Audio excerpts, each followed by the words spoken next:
रावसाहेब, आम्ही आलो. नमस्कार.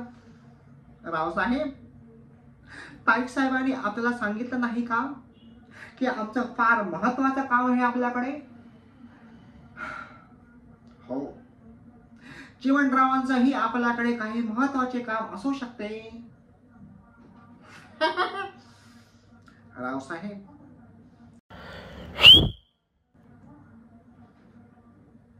अगं तोंड काय पुढे करता, कान पुढे करा. काय की कानालाही भिंत असते. उलटे बोलले मी. भिंतीलाही कान असतात. कान पुढे करा. रावसाहेब, आम्हाला फक्त 40 रुपयाची मदत करा ना तुम्ही. कशाला म्हणजे? आम्ही त्या 40 रुपयाचे 4 अंडी घेऊ. 2 अंड्याचं ऑमलेट पाव खाऊ, मस्त करू, आणि उरलेल्या 2 अंड्याला उडवू. आम्ही नाही काय बसणार, कोंबडीला बसवू. एकदा या अंड्यावर, एकदा त्या अंड्यावर. 2 पिल्ले येतील, एक नर एक मादी. त्या 2 पिल्लांची 20 अंडी होतील.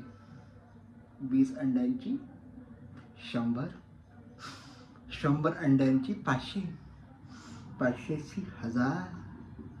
अहो रावसाहेब, हो हो म्हणता, मी त्या कुक्कुटपालनाचा मालक होऊन जाईल.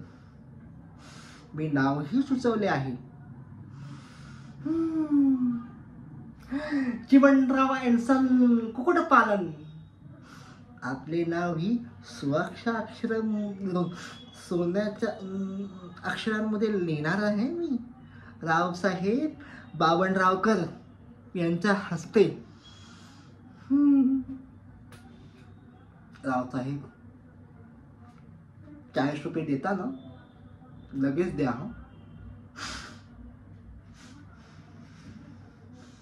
गेला वेळचा व्यवसाय ठप्प झाला याचा अर्थ हा थोडा नाही की हाही व्यवसाय मी ठप्प करीन. रावसाहेब, आम्ही तुमचे साले साहेब आहे. तुम्हाला आम्हाला मदत करावीच लागेल. अच्छा, अगं तोंड काय पुढे करता, कान पुढे करा.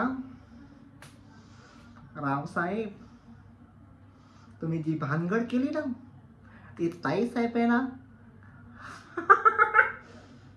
सांगून टाकेन मी. आता कसं? ठीक आहे, आम्ही थांबतो तिकडे, पण लगेच आम्हाला पैसे पाहिजेत, नाहीतर.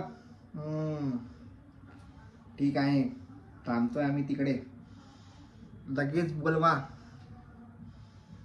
येतो आम्ही.